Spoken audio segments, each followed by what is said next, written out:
오늘 말씀을 같이 읽도록 하겠습니다. 오늘 말씀은 요한복음 16장 7절에서 13절까지 말씀입니다.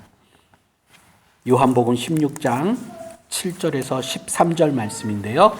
우리 한 절씩 같이 교독해서 읽도록 하겠습니다. 요한복음 16장 7절에서 13절인데요. 제가 먼저 7절을 읽겠습니다. 그러나 내가 너희에게 실상을 말하노니 내가 떠나가는 것이 너희에게 유익이라. 내가 떠나가지 아니하면 보혜사가 너희에게로 오시지 아니할 것이요 가면 내가 그를 너희에게로 보내리니.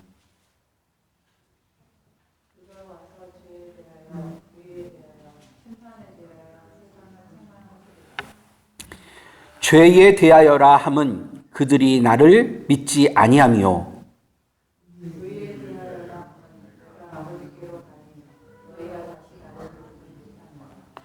심판에 대하여라 함은 이 세상 임금이 심판을 받았음이라.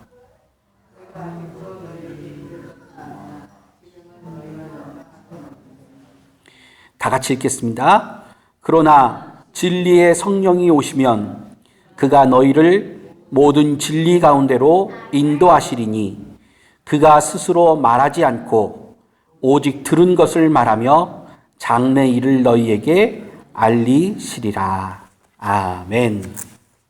잠깐 말씀 놓고 기도하겠습니다. 아버지, 또 오늘 주님께서 말씀하시는 이 시간 우리가 듣겠습니다. 아버지, 함께하여 주셔서 성령 하나님이 성경을 깨닫게 하시고 또 믿게 하시고 또 다시 우리에게 힘을 주셔서 말씀대로 살게 하시는 은혜가 있게 하여 주시옵소서. 이 시간 우리 모두에게 성령 하나님이 함께 하실 줄 믿고 예수님 이름으로 기도드립니다. 아멘. 한 주간 평안하셨어요? 평안하셨습니까? 저희 집은 좀 많이 평안하지 못했어요. 굉장히 많은 일들이 있어가지고 이루 말할 수 없는 일들이 있어서 짧은 시간에 다 얘기를 할 수 없을 정도로 큰 일들이 많이 있었습니다.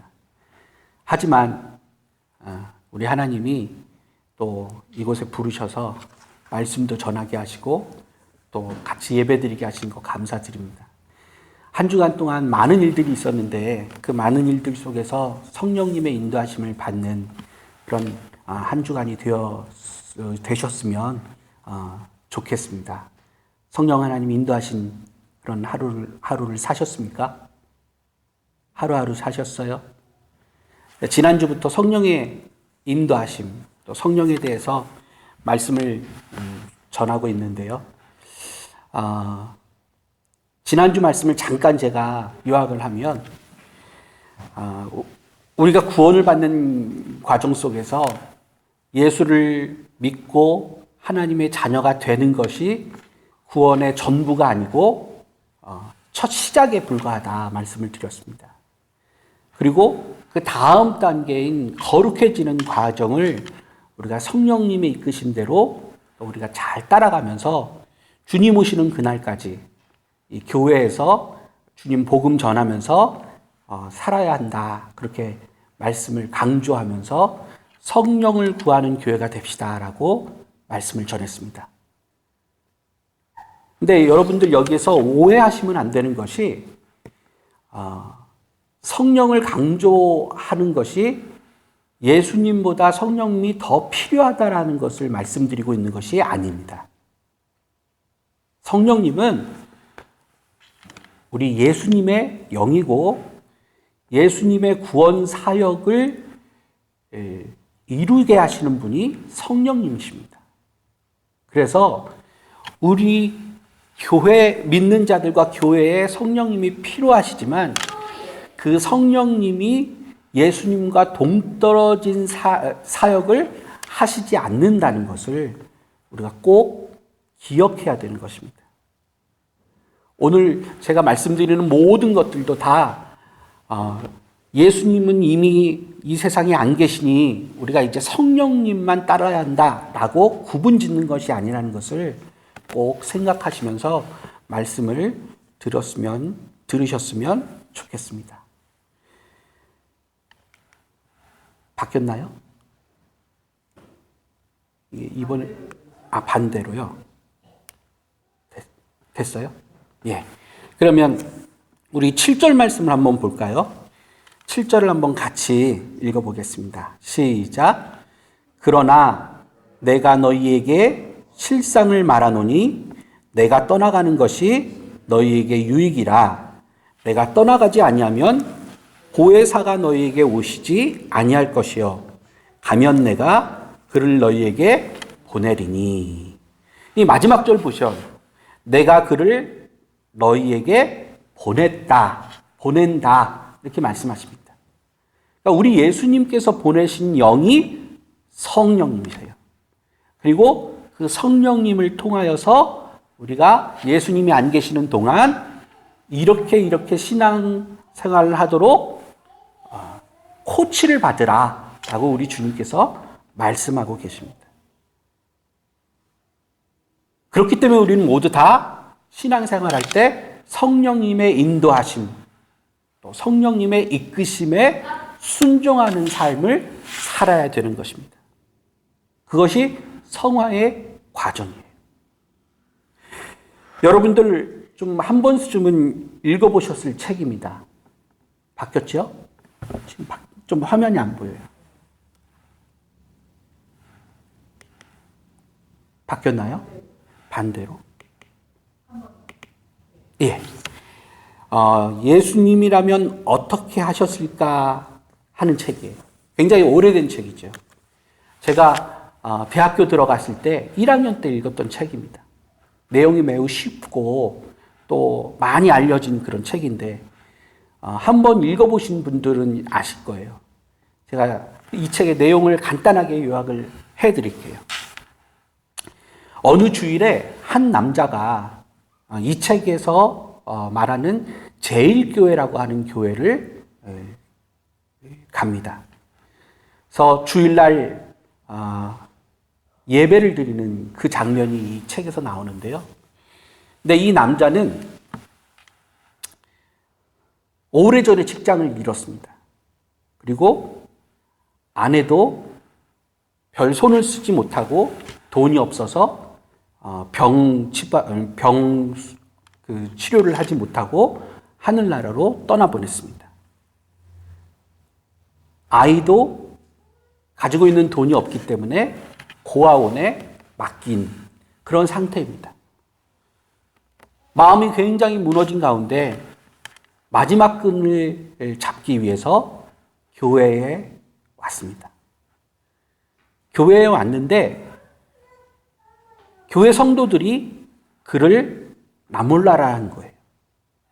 별 도움을 주지 못하고 목사도 이곳보다는 다른 마을로 가서 그곳에서 직장을 새로 찾는 것이 좋겠습니다 라고 권면할 뿐이었습니다.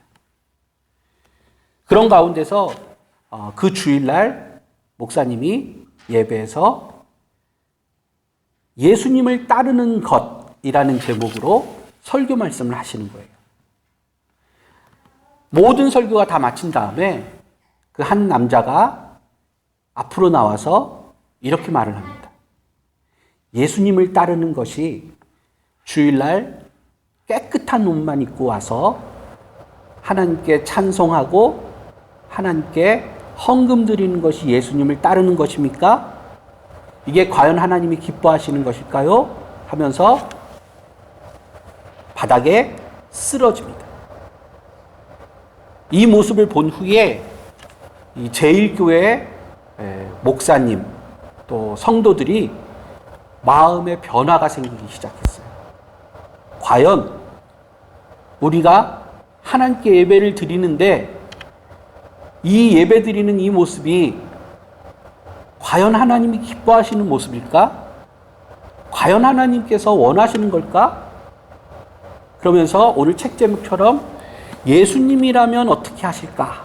라는 제목을 끊임없이 그들의 삶 속에서 질문하면서 신앙생활을 하는 거예요.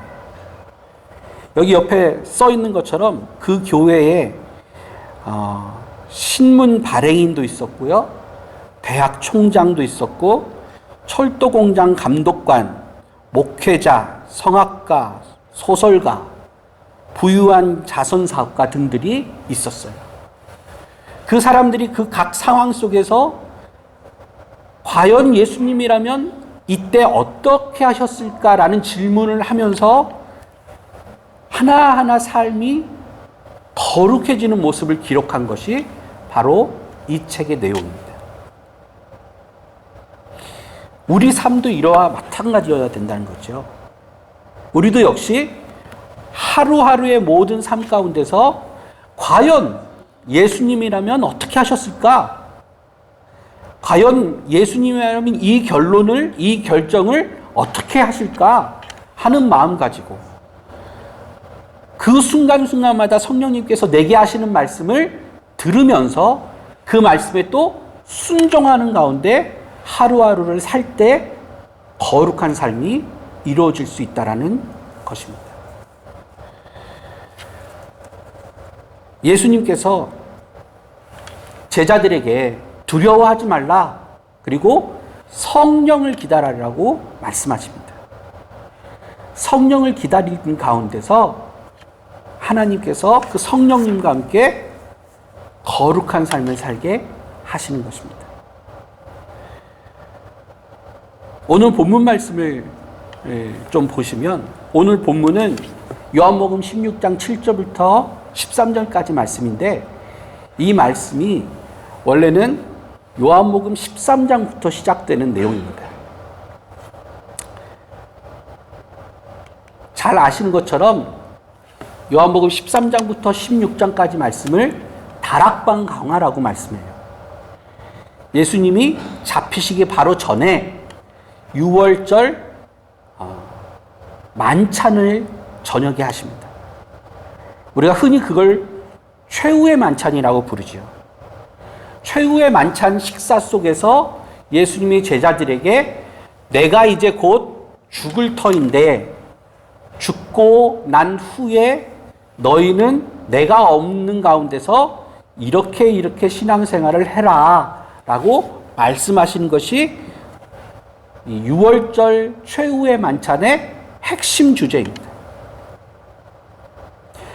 요한복음 13장부터 16장까지 예수님이 하시는 내용은 온통 다 성령에 관한 이야기입니다. 성령님이 이곳에 오시면, 성령님을 따르지 않는다면 하면서 성령에 대한 얘기만 하고 계세요. 왜 예수님이 이제 바로 곧 내일이면 십자가에서 죽으시고 또 이제 제자들과 이별해야 하는 이런 중요한 때에 왜 예수님이 성령님에 대해서만 이야기를 하셨을까 하는 의문을 가져야 되는 거죠. 그만큼 성령님이 성도들에게 필요하신 분이기 때문에 그런 거죠. 성령님이 교회에 필요하신 분이기 때문에 그렇습니다. 오늘 우리가 읽지는 않았지만 요한복음 16장 1절부터 6절까지 말씀 속에 이제 예수님이 돌아가신 후에 제자들에게 불어닥칠 일들에 대해서 예수님이 말씀하셔요. 1절, 2절 말씀만 우선 보시면, 사람들이 너희를 출교할 뿐 아니라 때가 이르면 물은 너희를 죽이는 자가 생각하기를, 이란 말씀이 있어요. 그러니까 예수님이 안 계시고 난 후에 제자들이 벌어닥칠 일이 뭐냐? 사람들이 제자들을 출교를 한다는 거예요. 많이들 아시겠지만 당시에 출교라는 의미가 어떤 의미였느냐? 사회적인 단절을 의미하는 거예요. 모든 것이 다 끊기는 거예요. 모든 사회적인 협력 관계가 끊어지는 것입니다. 죽음과도 같은 거예요. 그리고 심지어 더 나아가서는 그들이 제자들을, 예수 믿는 자들을 실제로 죽이는 위협까지 가한다, 그렇게 경고를 하십니다. 그런 가운데 제자들이 두려움에 떨죠. 아, 우리 예수님이 안 계실 때 우리는 어떻게 될까? 그런 근심과 걱정 가운데서 예수님이 그들에게 말씀하시는 것이 뭐냐? 성령을 기다리고 성령과 함께 해라 라는 말씀입니다. 그래서 우리 모두가 지금 이 땅 생각해 보세요. 예수님이 지금 우리와 함께 계시잖아요. 우리는 제자들처럼 예수님을 직접 볼 수 없어요. 직접 예수님이 하신 그 기적들을 우리가 눈으로 보지 못하고 또 그분께서 직접 하시는 말씀을 들을 수도 없어요. 이런 가운데서 우리는 누구와 함께 신앙생활을 해야 할 것이냐라는 생각을 해야 된다는 겁니다. 아까 전도사님께서 말씀만으로 왕의 신앙을 고치는 그런 설교를 하시는데 예수님과 함께하는 제자들은 그와 같은 기적들을 많이 경험합니다. 근데 우리는 고아와 같이 외로움을 느끼는 이 세상을 살고 있어요. 이때 우리 주님이 보내신 성령 하나님이 있다는 것을 우리가 잊지 말아야 하는 것입니다.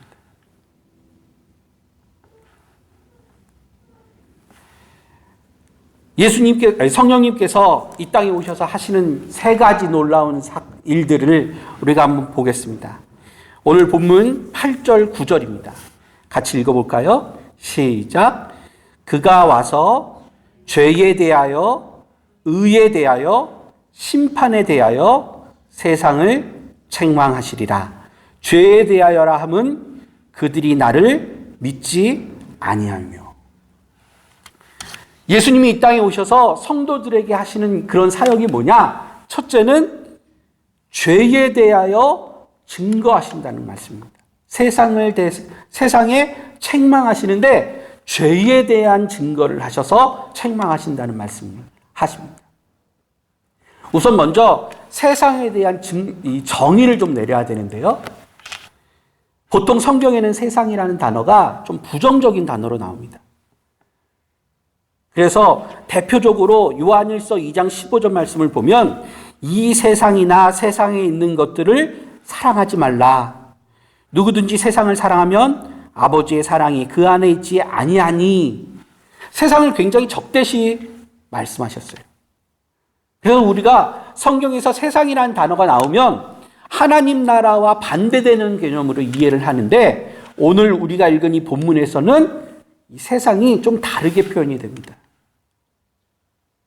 약간의 중립성을 가지고 있는 곳이에요. 좀 더 정확하게 말하면 세상 속에서 사는 성도들이 포함되어 있는 세상을 이야기하고 있어요. 마치 지난주에 광야 같은, 예수님이 시험당한 그 광야 같은 곳이 이 세상이에요. 그래서 우리가 자주 광야 같은 이 세상이라고 표현을 하잖아요. 그럼 그 세상 속에서 우리가 살아갈 때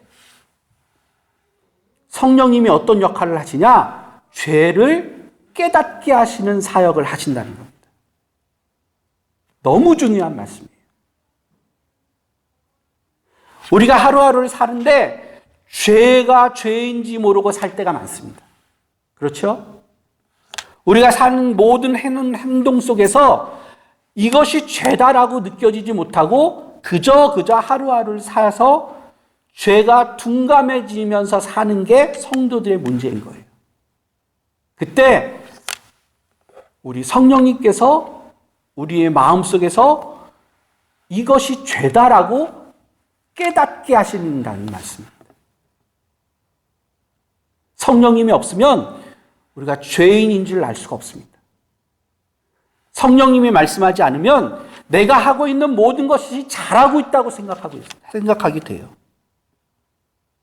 그래서 오늘 이 시간에도 우리가 성령을 구하는 이유는 뭐냐? 하나님, 내가 죄인임을 깨닫게 하시옵소서라고 구해야 하는 것입니다. 죄를 원어로 보면 하마르티아라는 말입니다. 해석하면 이거예요. 관역을 비껴나간다라는 뜻이에요. 여러분, 관역을 비껴나가는 것이 죄인데 그 관역이 뭐냐? 관역이 예수님이에요. 그러니까 예수님을 따라가지 않는 것, 예수님의 말씀에 순종하지 않는 모든 것들이 다 죄라는 것입니다. 모든 사람들은 다 죄 가운데 이 세상을 살면서 죄를 짓지 않을 수 없습니다. 그래서 계속해서 죄를 지음과 동시에 그것을 회개하면서 주님께 거룩해짐을 위해 하나님의 도움을 구해야 됩니다. 아까도 우리가 예배를 드리기 전에 회개의 기도를 드렸습니다. 왜요? 지난주 우리가 알게 모르게 지은 죄들이 있기 때문에 그렇습니다. 근데 이런 모든 것들을 우리 성령님이 깨닫게 하시지 않으면 모른다는 거예요.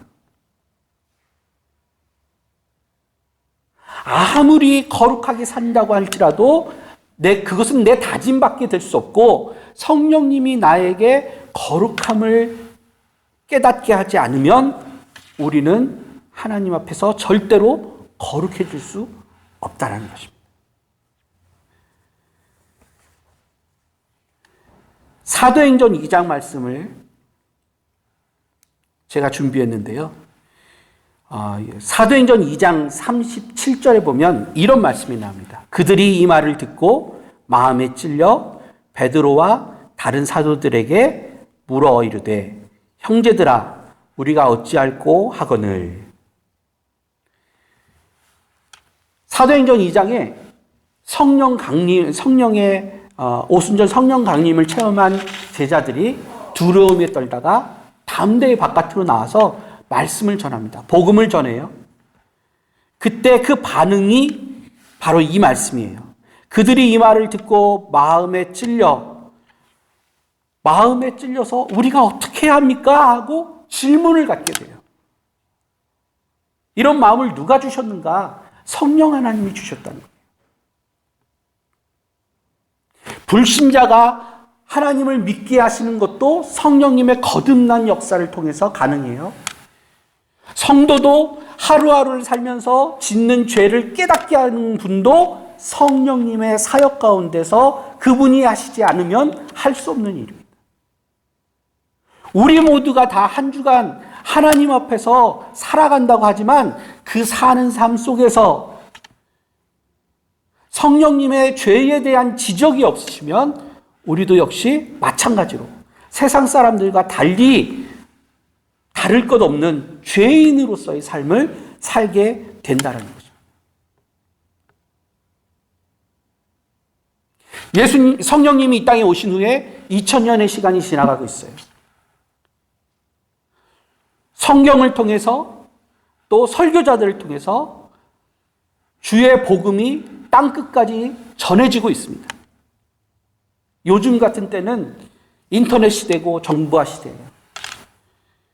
예수님이 구세주입니다라는 복음을 듣지 못한 사람이 거의 없을 거예요. 다 모든 사람들이 예수님에 대해서 한 번쯤은 다 들었습니다. 그럼에도 불구하고 그들이 왜 죄인인지 모르고 자기 마음대로 살까요? 왜 이 세상 사람들이 예수가 그리스도라는 복음을 한 번쯤 들었는데 왜 그들이 회개하지 않고 자기 마음대로 살아갈까요? 그 속에 성령님이 함께 하시지 않기 때문에 그래요. 그러나 하나님이 우리에게는 은혜를 베푸셔서 우리를 선택하시고 우리에게 구원을 허락하셨어요. 그리고 하나님의 백성으로 하루하루 살게 하셨어요.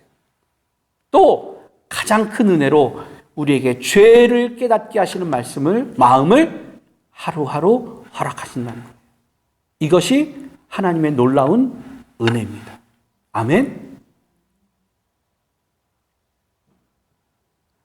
성령 하나님께 구해야 합니다. 주여, 내가 알고 지은 또 모르고 지은 모든 죄들을 생각나게 하시옵소서.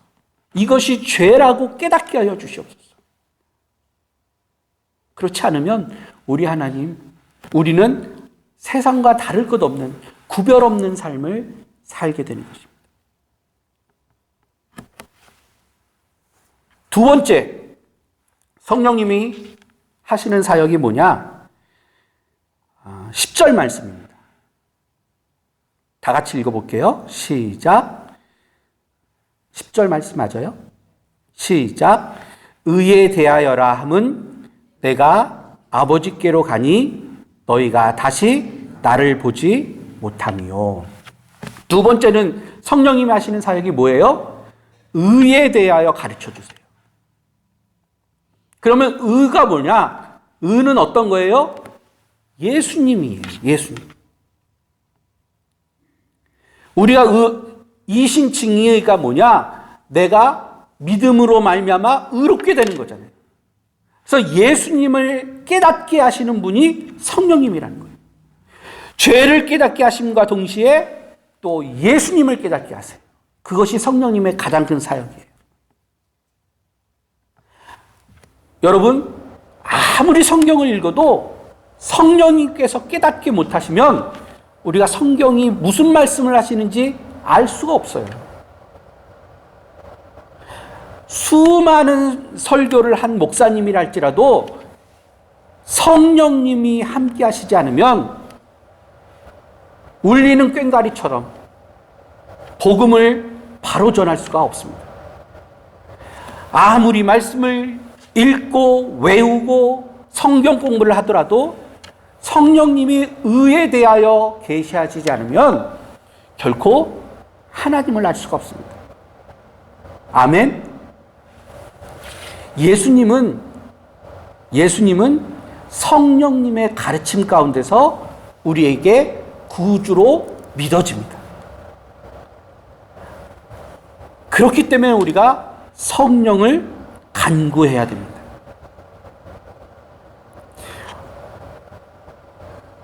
요한복음 14장 말씀을 한번 보세요. 1절, 2절 말씀인데 너희는 마음에 근심하지 말라. 하나님을 믿으니 또 나를 믿으라. 내 아버지 집에 거할 곳이 많도다. 그렇지 않으면 너희에게 일렀으리라. 내가 너희를 위하여 거처를 예비하러 가노니. 아까 의에 대하여라 하면 너희가 다시 나를 보지 못할 것이요 라고 이야기했어요. 이 말이 뭐냐? 14장 1절 2절을 보니까 예수님이 지금 제자들을 떠나시는 이유가 하늘의 아버지 집에 거할 곳을 예비하러 가신다라고 말씀하고 계세요.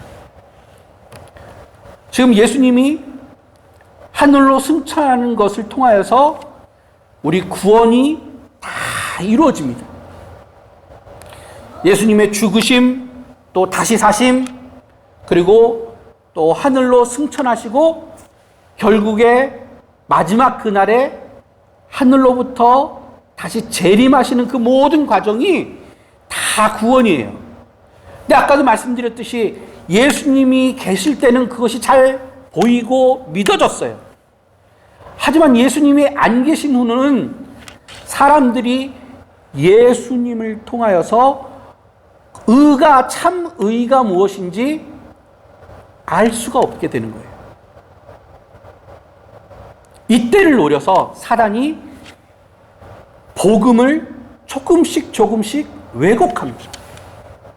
예수님을 하나님의 아들에서 사람으로 끌어내리기도 하고, 또 더 나아가서 복음을 더하기도 하고 빼기도 해서 참 복음을 복음되지 않게 공격하고 있습니다. 이 그림 보이십니까? 제 질문을 한번 해볼게요. 세계 4대 성인 여러분 누군지 아세요?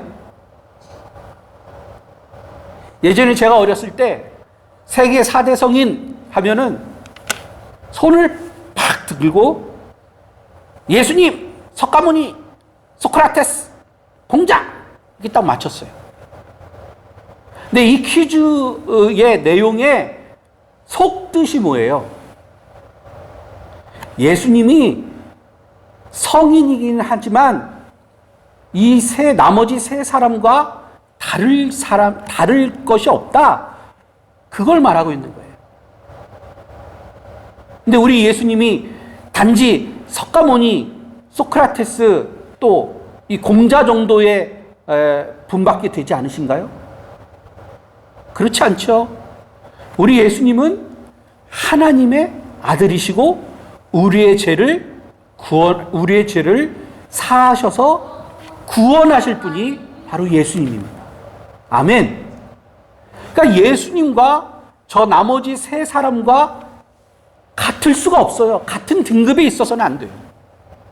근데 이렇게 만드는 게 누구예요? 사단이에요. 예수님의 복음을 자꾸 폄훼하고 기독교를 배타적인 종교다, 또 한없이 이기적인 종교다라고 매도하기를 시작하는 게 사단의 공격이라는 것입니다. 아무리 설교를 해도 설교를 조금씩 바꿔나가는 것이 사단의 지금 공격 포인트인 거예요. 이때 예수님이 누구인지 흔들리는 믿음 속에서 예수님이 어떤 분이시고 그분이 나를 어떻게 구원하셨는지를 깨달을 수 있게 하시는 분이 누구시라고요? 성령님이랍니다. 그래서 성령님이 우리 안에서 역사하시지 않으면 성경도 깨달아지지 않고 말씀의 은혜도 받을 수가 없게 되는 것입니다. 왜 우리가 성령님과 함께 신령과 진정으로 하나님께 예배를 드려야 될까요? 이 예배 가운데 은혜를 깨닫게 하시는 분이 성령님이시기 때문에 그렇습니다. 저와 여러분은 성령님께서 예수님이 누구인지 매 순간 깨닫게 하시는 은혜가 있기를 바랍니다.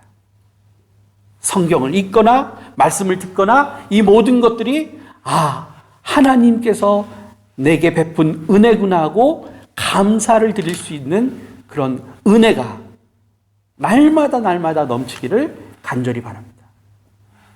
세 번째입니다. 성령님께서 이 땅에서 하시는 사역이 세 번째인데요. 세 번째 말씀 우리 한번 볼까요?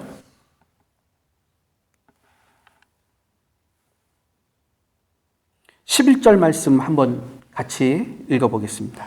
지금 11절 말씀이에요. 시작. 심판에 대하여라 함은 이 세상 임금이 심판을 받았습니다. 예수님이 첫 번째 죄에 대해서 알려주시고 의에 대해서도 알려주시는데 세 번째는 뭐냐? 심판에 대해서 알려주신다고 말씀하세요. 이 부분에 대해서 제가 여러 주석을 찾아보면서 어떻게 말씀하나 어떻게 해석했나를 봤는데 좀 마음에 드는 그런 해석이 없었어요.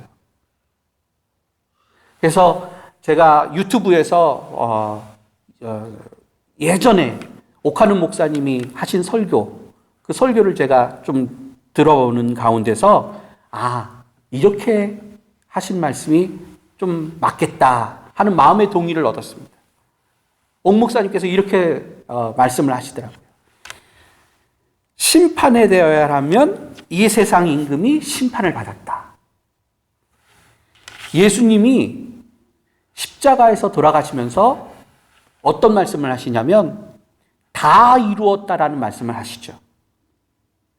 예수님의 그 말씀과 동시에 구원은 이미 완성되었다라는 거예요.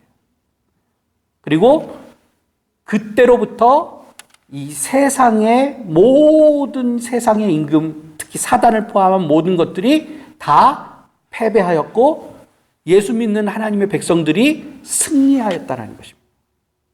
구원과 동시에 우리는 이제 하나님의 백성이 되었기 때문에 우리는 사단과의 전투에서 승리하게 되었습니다. 이미 우리는 승리한 상태지만 주님이 다시 오신 그날까지 우리가 이 땅에서 신앙생활을 하는 것뿐이에요. 그런데 우리는 그걸 자꾸만 잊어버리는 거죠. 이미 승리하였음에도 불구하고 예수님의 승리를 의심할 때가 있어요. 자꾸만 내 믿음의 확신이 조금씩 사라질 때가 있어요. 이때 성령님이 어떻게 하시냐? 우리에게 구원의 확신을 주시는 분이 성령님이시라는 거예요. 아멘. 흔들리는 믿음을 굳건히 하시고 더 단단히 하시고, 그래서 사단이 우리에게 의심과 두려움을 줄 때마다 평안을 주시는 분이 우리 성령님이시라는 겁니다. 요한복음 16장 마지막 절 33절 말씀을 예수님이 이렇게 하시면서 끝내시는데요. 같이 읽어보겠습니다. 시작. 이것을 너희에게 이르는 것은 너희로 내 안에서 평안을 누리게 하려 함이라. 세상에서는 너희가 환난을 당하나 담대하라. 내가 세상을 이기었노라. 이 말씀 정확합니다. 무슨 말씀이에요? 우리 예수님께서 우리에게 원하시는 것은 평안입니다. 아멘. 구원 얻은 하나님의 백성이 이 땅에 살면서 평안을 원하시는데 사단이 자꾸 우리에게 두려움을 심고 자꾸 의심을 주는 거예요. 너가 하고 있는 이 신앙생활이 정말 구원 얻은 백성으로서의 모습이냐? 자꾸 참소해요. 그 정도 믿는다고 하면서 하나님의 백성이라고 할 수 있어? 너의 그 신앙 그 수준이 정말 하나님이 기뻐하시는 정도의 신앙 모습이야? 자꾸 우리에게 의심을 줘요. 그러나 그 의심을 떨쳐버리고 우리가 하나님의 백성이고 이미 우리는 하나님의 구원 얻은 백성이다라는 확신을 주실 분이 성령님이시라는 거예요. 그렇기 때문에 우리는 성령님을 더 의지하고 성령님께 더 간구해야 됩니다. 그리고 이미 우리가 승리하였구나라는 확신 가운데 하루하루를 사시는 것입니다. 이렇게 성령님이 이 땅에 오셔서 세상을 향하여서 말씀하시는 것이 죄에 대하여, 의에 대하여, 심판에 대하여 이렇게 말씀하실 때 우리 성도들이 하나님의 백성으로 하루하루 살아갈 수 있는 것입니다. 말씀을 마치도록 하겠습니다. 지난주부터 한 2주에 걸쳐서 성령님에 대해서 말씀을 드렸는데요.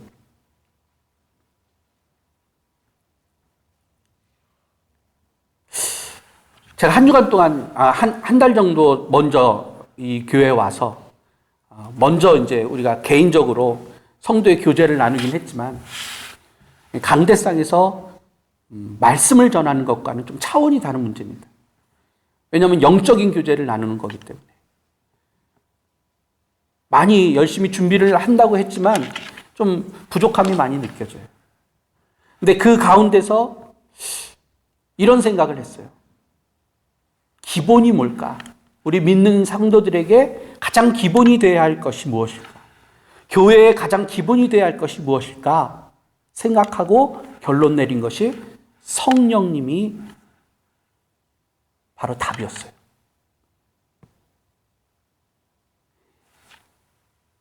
조금만 고개를 돌리면 교회를 너무 쉽게 찾을 수가 있어요. 수많은 교회가 있어요. 그 교회들 속에서 정말 하나님께서 기뻐하시는 교회, 그 교회 성도들이 정말 하나님이 기뻐하시는 그런 삶을 살고 있는가? 한번 질문을 해봐야 되는 거예요. 요한복음 4장에 보면 예수님이 수가성을 방문하십니다.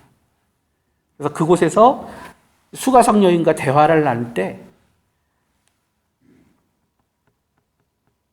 4장 24절에 하나님은 영이시니 예배하는 자는 영과 진리로 예배할지니라 라는 말씀을 하세요. 우리는 다 예배자예요. 아까 우리가 찬송을 부른 것처럼 우리는 하나님의 백성으로서 하나님을 예배하는 그런 삶을 살아야 되는데 그 예배는 어떤 예배여야 되냐? 영과 진리로 예배를 드리는 그런 예배여야 된다는 거예요. 만약 우리가 지금 드리고 있는 이 예배 속에 성령님이 계시지 않는다면 그것은 하나님이 기뻐하시지 않은 예배라는 겁니다. 아멘? 그리고 꼭 이 예배 시간뿐만이 아니라 교회 바깥의 삶, 이 성도의 일주일간의 삶 속에서도 성령님이 함께 하시지 않으면 우리의 삶은 예배자로서의 삶이 되지 못한다는 것입니다. 기억하시기 바랍니다. 교회는 성령님을 통해서 출발했습니다. 그래서 교회의 모든 일은 다 성령님과 함께 해야 됩니다. 말씀도, 봉사도, 구제도. 그렇지 않으면 하나님이 기뻐하시는 교회가 될 수가 없습니다. 그리고 아까 본 것처럼 베드로가 복음을 전했을 때 사람들이 마음의 찔림을 받고 우리가 어찌할꼬라는 그런 고민을 하는 그런 모습도 성령님과 함께할 때만 가능하다는 것입니다. 이 교회가 부흥하고 더 하나님의 백성들로 가득 차고 넘치려고 한다면 성령님의 인도하심을 따라야 합니다. 아멘. 성령님 역사하심 의지해야 됩니다. 한 가지만 말씀을 더 드릴게요. 사무엘하 11장에 다윗 왕이 밧세바를 범한 후에 나단 선지자가 다윗에게 와서 다윗의 죄를 지적합니다. 다행스럽게도 그 죄를 지적하는 그 순간에 다윗의 마음에 찔림이 있습니다. 성령님이 함께 하셨죠. 그래서 그가 그 즉시 하나님께 회개를 합니다. 그 회개하는 내용이 시편 51편이죠. 우리가 복음송으로도 부르기도 해요. 주의 성령이 내게서 떠나지 마옵소서. 다윗이 가장 두려워했던 것이 뭐냐? 주의 영이 나를 떠나는 것이 가장 두려웠어요. 왜요? 성령님이 나를 떠나면 내가 하나님을 제대로 믿을 수 없기 때문에 그렇죠. 그래서 마지막 다른 건 다 뺏어가도 좋은데 성령님만 나를 떠나지 마십시오. 간절히 기도합니다. 이와 같은 마음이 저와 여러분에게 있어야 할 줄 믿습니다. 성령님이 없으면 성도는 말라버리고 맙니다. 영적으로 죽게 됩니다. 성령님이 떠난 교회는 하나님의 일을 할 수가 없습니다. 아멘. 성령을 구하는 저와 여러분들 되시길 바랍니다. 우리 말씀을 생각하면서 기도하는 시간을 좀 가졌으면 좋겠습니다. 지난주부터 제가 계속 반복적으로 말씀드린 것, 성령을 구하는 성도가 되자. 성령을 구하는 교회가 되자. 성령을 구하는 교회. 왜 성령을 구해야 합니까? 성령님이 내 마음속에 계셔서 죄를 깨닫게 하시기 때문에 그렇습니다. 예수님이 나의 구세주라는 것을 믿게 하시는 분이 성령님이기 때문에 그렇습니다. 그리고 이 세상을 이미 내가 이긴 가운데서 사단이 나를 더 이상 어찌하지 못하고 사단이 주는 두려움, 걱정, 근심, 이 모든 것은 나를 어찌할 수 없다. 나는 승리의 삶을 살 수 있다라는 생각을 갖게 하시는 분이 성령님이기 때문에 그렇습니다. 성령 충만하시기 바랍니다. 이 시간 우리가 간절히 기도할 텐데요. 좀 소리를 내서 함께 기도했으면 좋겠는데, 주님, 성령 충만하게 하여 주시옵소서. 성령 충만하게 하시옵소서 하고 우리가 함께 기도하는 시간을 갖겠습니다. 함께 기도하겠습니다.